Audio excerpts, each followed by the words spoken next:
So good afternoon, everyone. I'm sorry for this delay, actually. So my name is Mona Abu Abed, and I'm a cybersecurity consultant in Ingram Micro Cybersecurity Center of Excellence in Dubai. So today in our webinar, we'll speak about something you may all heard about it, which is the risk assessment, the risk identification, and how we conduct an information security risk assessment.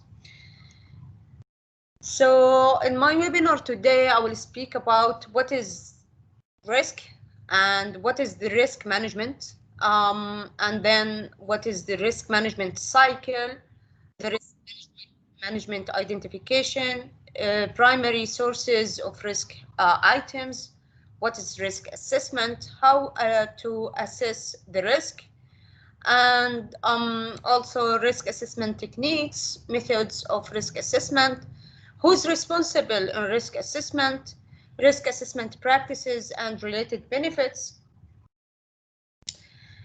So first of all, let's speak about what's risk and risk management. So as I mentioned, we all heard about something called risk in cybersecurity, and I'm sure that you heard a lot about risk assessment, management. So when we are saying risk, what we mean by risk? Mainly risk is an object or person or other entity that represents a danger, harm, or loss to an asset. So the risk management is the process to identify actually and then assess and evaluate the level of risk that's facing the organization. Especially, which is really very important, the threats to the information stored in the organizations for achieving business objectives, and then deciding what is countermeasures, if any, to take in reducing the risk to an acceptable level based on the value of the information resources to the organization. This is the risk life cycle. I tried to make it so simple in this paragraph, actually. So imagine that we have a risk or a threat agents that exploit a vulnerability, and this will lead to a risk.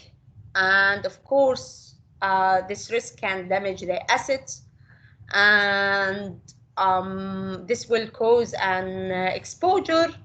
And then after doing the, let's say, the risk identification, if we pass it through this life cycle, we need to have a countermeasure and to use specific safeguards to prevent the risk or to limit the risk. So when we are saying risk management, as I mentioned, it's a process of identification, validation, and then safeguarding from specific risk. There is a specific risk management cycle that we used to rely on when we do the risk management. So I put it in this simple way. So there is identify the risk, and then assess the risk and define the desired results. And this is under the umbrella of the risk assessment. So when we do risk assessment, of course, we identify and assess the risk, and based on, or make it based on some defined desired results. And then after we do the risk assessment, we do risk control. So we select the strategy because there is lots of risk management strategies, and then we implement the strategy, we monitor, and then we evaluate and adjust the risk. And this is something we deal with it as a loop. So we don't stop on evaluating and adjust the risk. We keep identifying the risk and assessing the risk. So we go through again the risk assessment and then the risk control. So we spoke about the risk identification. So what's the purpose of this? We say in the risk management, the first phase and the most important phase is the risk identification. So what's the purpose of this phase? As I mentioning here, the aim of this phase is to identify, classify, and prioritize the organization information assets. So we should know what we have, we should know ourselves, and I identify all types of sources of risk and uncertainty. We should know our enemies as well, and associated with each of investment objectives. So of course, when you do, it depends on the sector that we are dealing with, or we are working with, or the sector that we are doing the risk management for it, or the risk assessment. So the baseline, the most important thing is to classify what you have, to classify and prioritize your information and your assets and your resources of the risk. And it's different from organization to another organization, even in the same sector, depends on their objectives.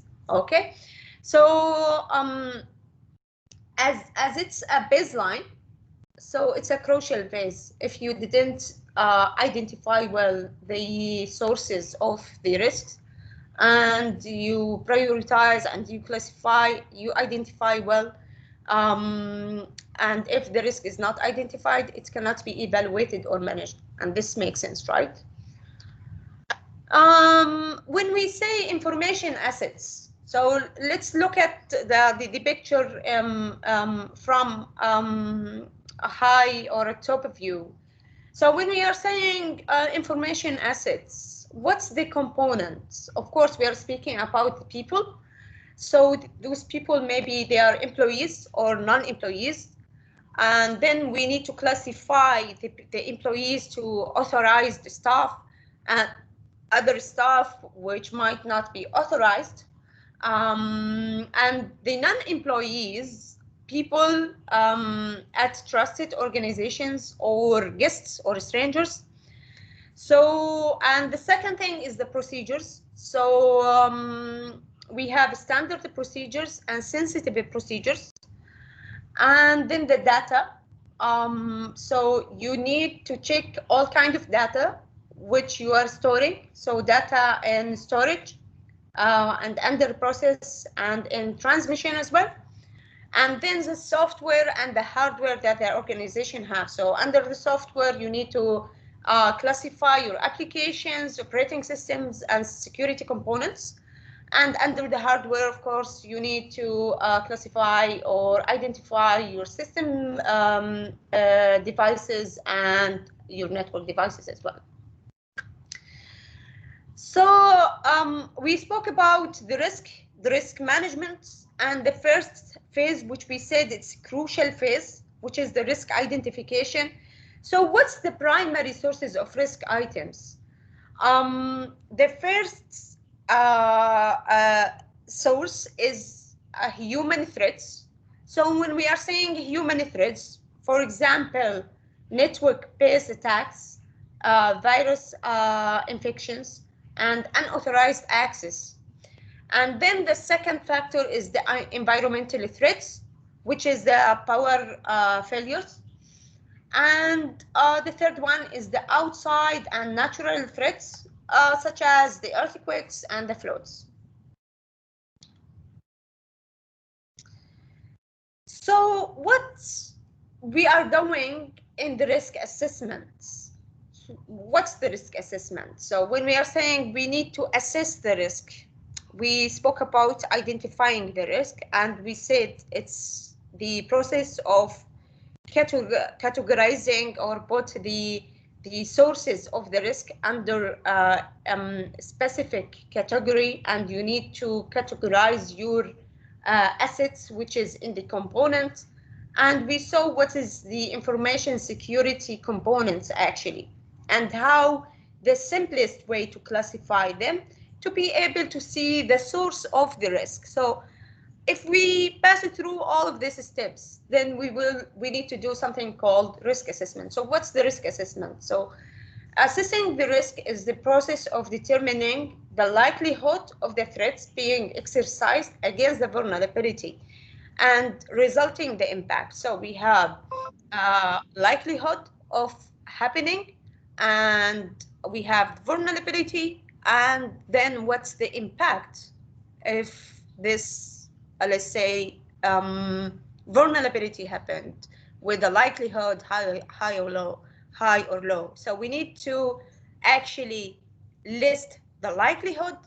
We need to list the impact of each, let's say, risk resource, and this is how we are assessing the risk. So, for example, determine the relative risk of each of the vulnerabilities. So risk assessment assigns a risk rating to score to each specific information asset. So imagine that we have a big list of assets, and you classified your assets, and then you need to put risk rating, and you relate to the likelihood and the impact of each assets which cause risk. So useful in evaluating the risk, the relative risk, and making comparative relating later in the risk control process. Although all elements of the risk management cycle are important, risk assessments provide the foundation for other elements of the cycle. In particular, risk assessments provide basis for establishing appropriate policies and selecting cost-effective technique to implement these policies. That means when you do your table or your risk register, let's call it. We'll speak about the risk register later. And you successfully classified everything. You successfully mentioned the likelihood, the, let's say, the impact of each assets, or to finally classify the risk of your assets. This will end up with establishing appropriate way to deal with your risk, and to, of course, we are doing all of this process to make it very cost effective for the company to protect or prevent the risk.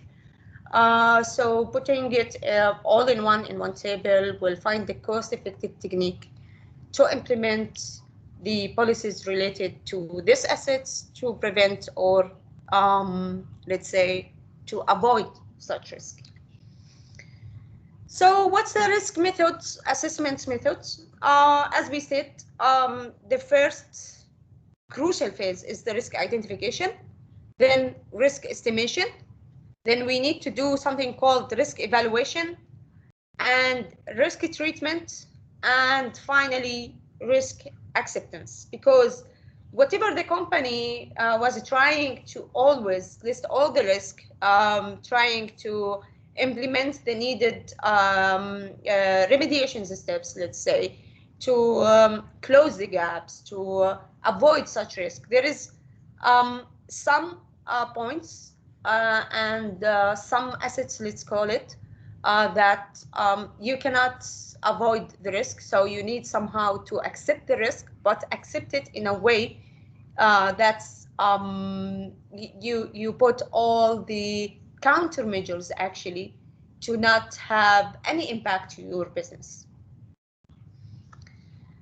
In the risk treatment, we establish the context, we identify the risk, and we analyze and evaluate the risk, and then we treat the risk, and we monitor and review.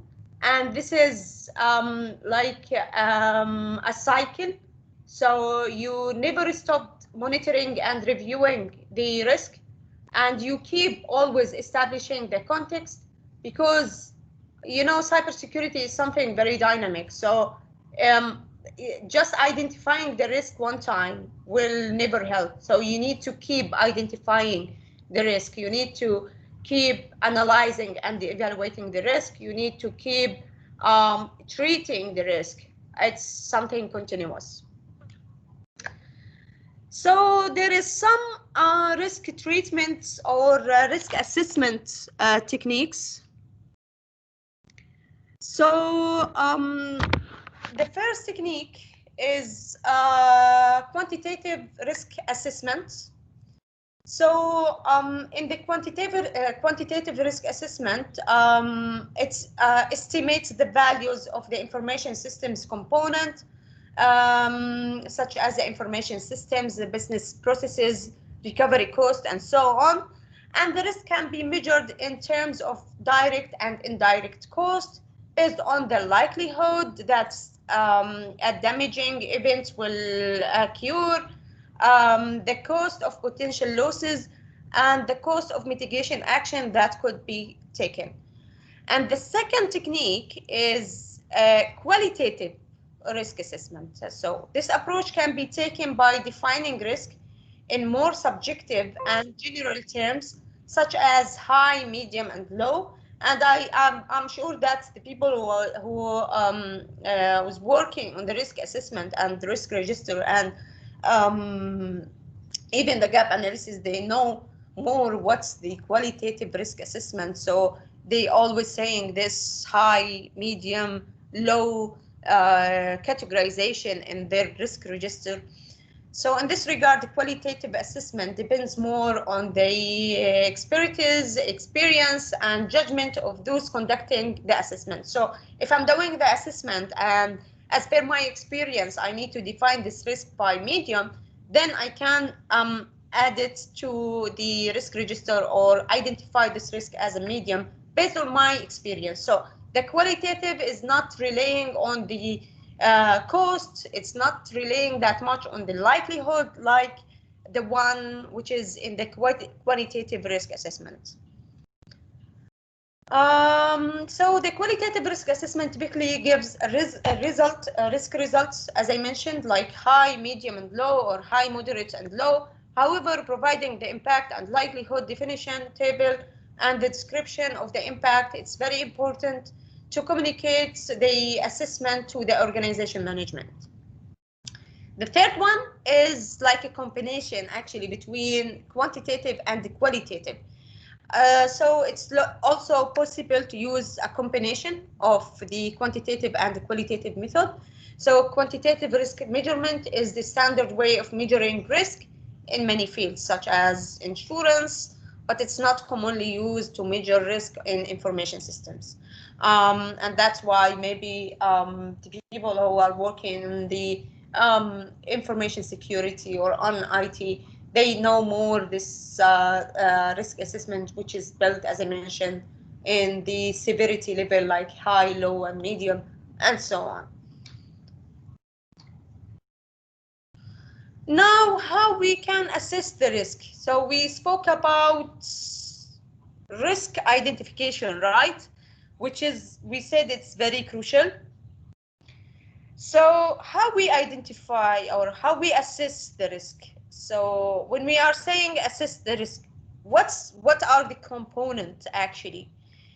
So if you want to assess the risk, the first step is to identify your threats, right? And then you need to identify your vulnerabilities. And that's why we are running vulnerability assessment and penetration testing actually. And then you need to relate the threats to the vulnerabilities. And after that, you need to determine the likelihood and then evaluate impact for each risk.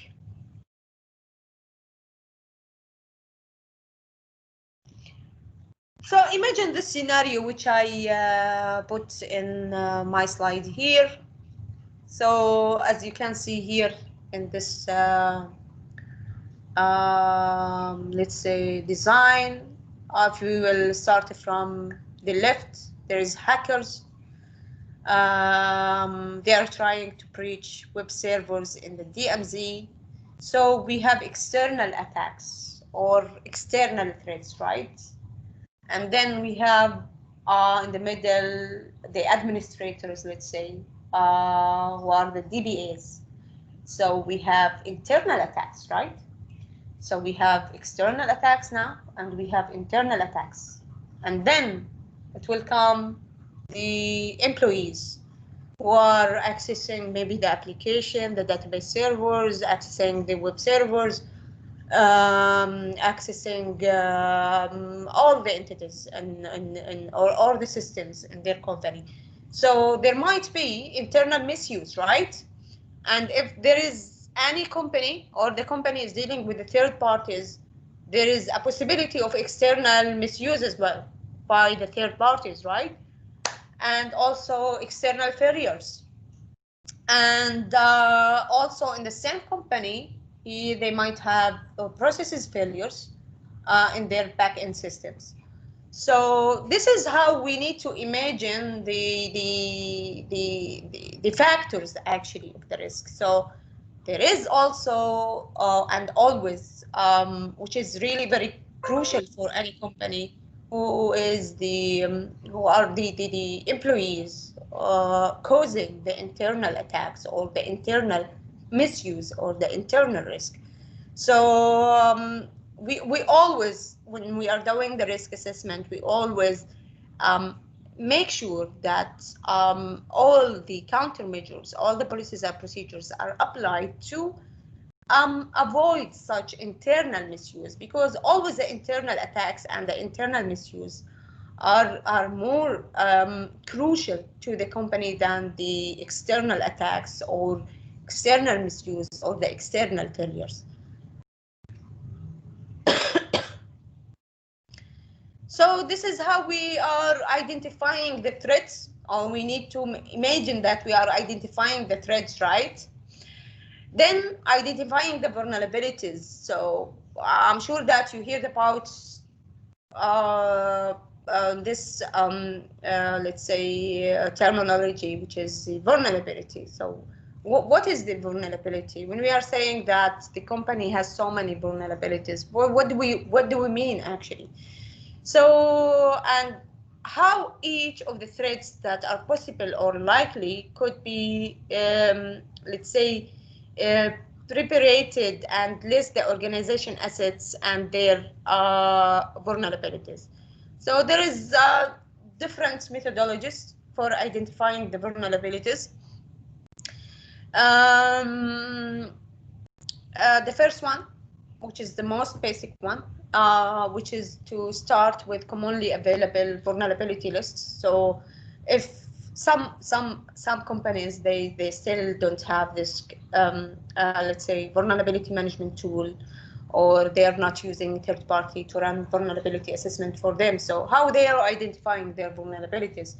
For each system and for each product, there is list of vulnerabilities. So all the admin what he needs to do is just to compare or to double check what is the vulnerabilities affected. It's on their website, by the way, affected each system, each application, or each component, and try to make sure that maybe the operating system that he's working on it or the framework is updated or upgraded to avoid this vulnerability, which is mentioned in the list actually, because they will mention which version it will be affected, right? So the first one is to start with commonly available vulnerability lists. Then working with the system owners or other individual with knowledge of systems or organization to start identify the vulnerability that apply to the system. As I mentioned, they just can double check. So for example, if they have Cisco switch, all what they need is to visit Cisco website to double check for this Cisco, let's say, switch model, to double check what's the vulnerability affecting this version or iOS version of this switch or this router and so on. So it's common sense to be updated or upgraded to the version which is after the version that's affected by the vulnerabilities, right? And then there is two websites. So specific vulnerabilities can be found by reviewing vendor website, as I mentioned. And there is a public vulnerability archives, such as common vulnerabilities and exposures. It's CVE. So the website is really very good. So all what you need is to visit cve.mit tre.org, or National Vulnerability Database, which is MVD, which is mvd.nist.gov. So if you visit to this two website, actually, you will find the recent websites or recent vulnerabilities mentioned in that website, and most of the vulnerabilities are mentioned there. So it's good to know what are the vulnerabilities that are affecting even the system nowadays, and to know about them as a system administrator or a system owner, or even the person who's doing the risk assessment, to know them, because it's not enough. From my experience, it's not enough for the person who's owning the system to know his vulnerability. Even the person who's doing the vulnerability assessment, he should know everything. Otherwise, he will not identify all vulnerabilities. He will never identify all threats. So risk assessment, gap analysis, it requires a solid experience and the operating system. As much as you know applications and you deal with applications and operating systems actually, you will be more familiar to do the risk assessments quickly and in an accurate way actually. And the third and the fourth point is running continuous vulnerability management. We all heard about the vulnerability management tools such as NIST, Qualys. There's so many vendors in the market, but I will push for the actually the vulnerability management tool, which exists in Ingram Micro Portfolio, which is a very well-known actually vulnerability management tool, which is Tenable. It's one of the leaders in the market, and I personally deal with it. I implement it. It's very easy to deal with it, easy to implement, easy to run the reports, easy to run the vulnerability scan. So I advise any company actually to have this system, to run it internally before having a third party to do the scans for them. Because we know for any security framework implementation, you need a third party. Even the company is doing the vulnerability management, to do a third-party technical assessment services such as penetration testing, vulnerability assessment, web application assessment, and to give them a third-party report so that maybe the auditor will just compare and find, yes, you are closing all the risk or all the vulnerabilities mentioned and so on. And here is a very important step. People, they don't know what's the difference between the threat and the vulnerability. So imagine, and this is a very nice picture actually. So imagine that we have a threat, and as I mentioned, the threat could be, if we go back here, it's maybe coming from hackers, the system admins themselves, and employees, process failures, maybe third parties, and so on. So all of this is causing threats actually for the company. So imagine that we have threats and we have the assets of the company, and then we have the vulnerabilities which we discovered. Okay, so the risk is coming in between actually, you know. So not every threat action thread can be exercised against every vulnerability. So not every threat is a vulnerability in a simple way. So for example, a threat of a flood applies to a vulnerability of lack of contingency planning maybe, but not to a vulnerability of failure to change default authenticators, for example. So it's really very important to map the right threats to the right vulnerability, but not always we can map the threats to the vulnerability. And then I mentioned here the steps. So we need to identify the threats, identify the vulnerability, and then we need to match the threats to the vulnerability. and it's really very important to determine the likelihood and evaluate impact each risk. So how we determine the likelihood? So what's the likelihood? The estimation of the probability that a threat will succeed in achieving an undesirable event is the overall rating, often a numerical value on a defined scale, such as 0.1 to 1, of the probability that a specific vulnerability will be exposed. So, for example, I'll put here low, moderate, and high. So, for example, from 0 to 25% chance of successful exercise of threats during a 1 year period. 26 to 75, it's moderate. High from 76 to 100, chance of successful exercise of threats during a 1 year period. And then we need to define the impact. So we defined the vulnerabilities, we map the vulnerabilities, we define the threats, and we map the threats and the vulnerabilities, we define the likelihood. Now we need to define the impact. So what's the impact? Using the information documented during the risk identification process, assign weight score based on the value of each information assets. So for example, from 1 to 100, high, medium, and low, and etc. So sample impact definition, this is a sample.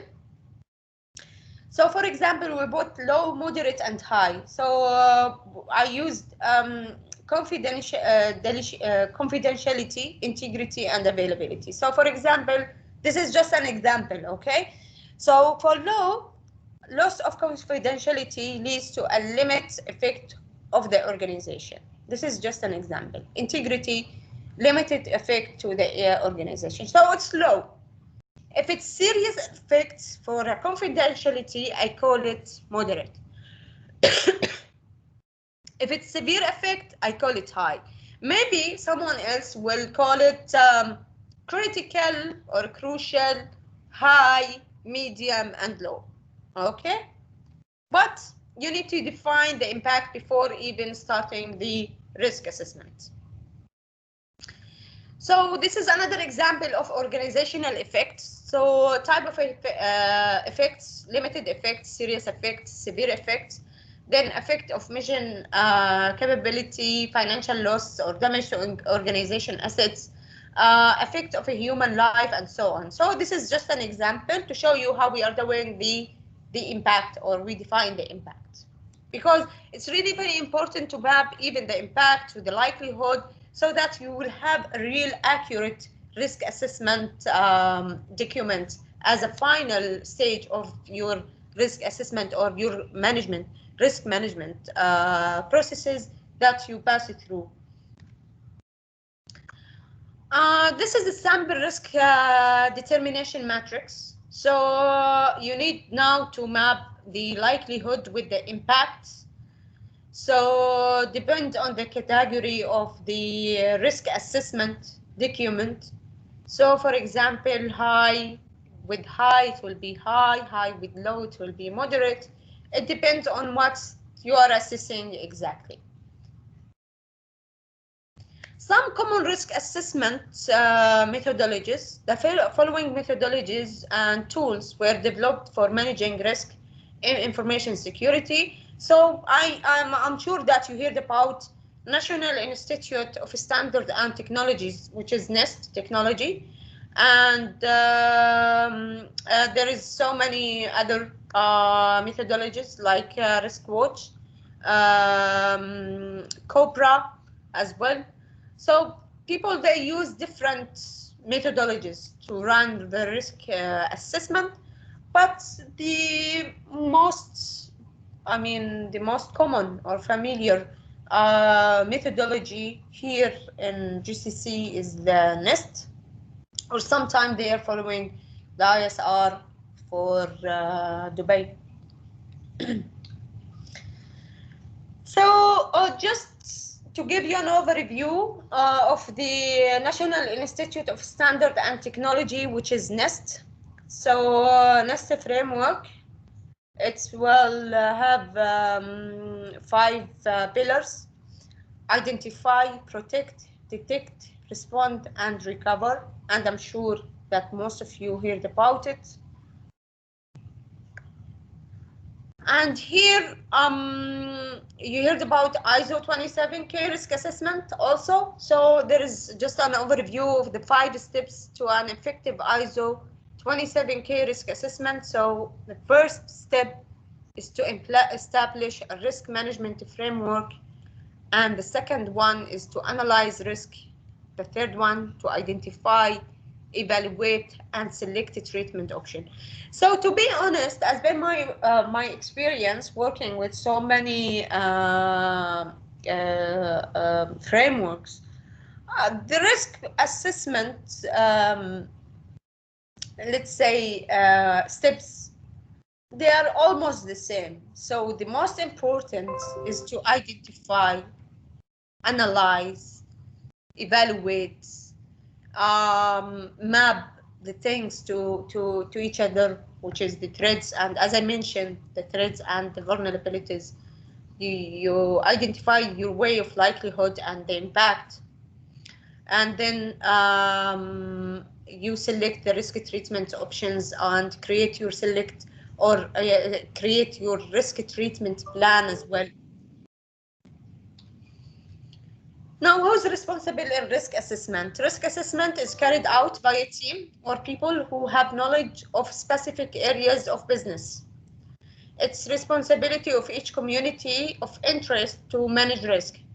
Each community has a role to play. So information security best understands of threats and attacks that introduce risk into the organization.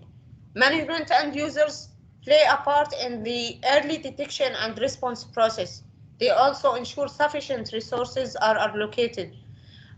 Information technology must assist in building secure systems and operating them safely. And then, what is the risk assessment practices, or what are the risk assessment practices and related benefits? So here I just added this to show you just critical success factors. So it's not enough, to be honest, to get those people included. So maybe just the information security team will work on it, and he will have the support from the administrator to give them the needed information. And maybe from the end users, they will be trained enough to detect and respond. And the IT team, they will support them, or they will work together to be responsible on the risk management, let's say, plan. But there is a critical success factor. So the first one is to obtain senior management support and involvement, because there is some critical decisions needs to be taken and to be performed as well. Designate a focal point, define the procedures, involve business and technical expertise, hold business units responsible, limit the scope of individual assessment, document and maintain results. And then if it's come to the process, we need to identify the threats, as I mentioned, and likelihood of these threats, identify the rank critical assets and operations, estimate potential damages, identify cost, document assessments findings, and so on. So for the tools that it will be used, you will tables, questionnaires, standards reports format, softwares to facilitate documentations and analysis, list of threats and controls. So if we did all of this, what are the benefits? Assurance that the greatest risks have been identified and addressed, increased understanding of risk, mechanism for reaching consensus, support for needed controls, means for communicating results. And now what the assessments, which is the risk assessment I mean here, as a key to continuous improvement. So an effective assessment processes is a dynamic and continuous. As I mentioned, if the cybersecurity domain is very dynamic, so risk is dynamic, threats never stopped. So the effective risk assessment process, it's also dynamic and continuous. It's not enough to do it one time and that's it. It's required to be adjusted periodically to account for changes to an organization structure, product offering, customer base, geographical footprint, as well as changes in regularity, expectations, industry benchmarks, and so on. Organization that proactively focuses on continuous improvement of its risk assessment framework, especially prior to conducting periodic reviews, can improve risk management capabilities, minimize rework, avoid incremental costs and penalties, and help to uphold a positive organizational reputations among regulators, clients, and business community. It's really very important to know that the one who's doing the risk assessment is not an audit. So an audit is an examination of results to verify their accuracy by someone other than the person responsible for producing them. An assessment is an adjustment made by the results. Assessment goes further than an audit, as it's involved the determination of action necessary to make the assessed entity compliant. Therefore, in assessing opportunities for improvement, you would not only identify such opportunities, but also make some judgment on the benefit to be gained and the other actions to be taken to realize the improvements. So this is all about the risk assessment and the risk management and risk identification for today. I'll just give you a brief about Ingram Micro. As I mentioned, I'm working in Dubai Center of Excellence, Cybersecurity Center of Excellence. So there is another Center of Excellence in Netherlands and another one in Belgrade, in addition to the one which I'm working with in Dubai. So we are trying to cover all Europe and actually EMEA countries. In Ingram Micro, we have different SOC. We have SOC in India, SOC in Pakistan, SOC in Dubai, and SOC in Germany. And what is our portfolio? I'll make it very simple for you. We are trying to cover all pillars. So we are trying to cover people because they are the most important factor of risk. So the people, we are doing training for them. So from fundamental trainings to the most advanced training, in addition to the privacy trainings. And then processes, we are trying to cover it by having technical assessment services such as vulnerability assessment, penetration testing, and so on. Consultancy services, and part of it, we do the gap assessment, the gap analysis, and the risk assessment, and any security framework implementation. And then we have our managed security services. And of course, as you know, Ingram Micro is the biggest distributor in the world. So we are a distributor, so we are handling more than 27 different cybersecurity vendors. One of them is A10, we have IP Switch, we have Tenable, we have GFI, we have McAfee, we have Cisco, we have Sophos, and so other and many other big names in the market. So just give me 1 minute from your time to speak our free tools. We have public discovery scanning or public discovery assessment. And all what you need is to give me your domain name of your company, and I will run like information gathering to identify the gaps externally related to your domain name. and this is free of charge. You will have a report with all the findings which the engineer can find. And then we have a free tool, which is really a very nice tool. So this is the link for it. It's Ingram Micro or imcybergram.com. Just you need to enter it and you answer some questions and you will have your risk score and the mitigation steps or the remediation steps, how to close the gaps.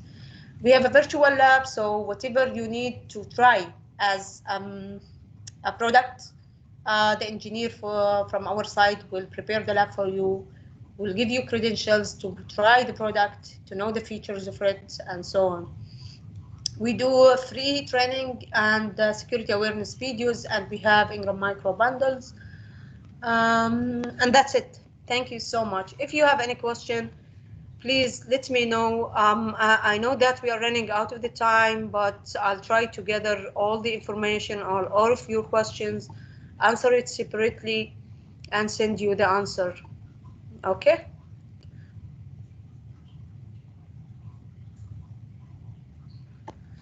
So if there is no questions, I want to thank you all for your time, and hopefully the session was informative and really very helpful for you. Thank you so much.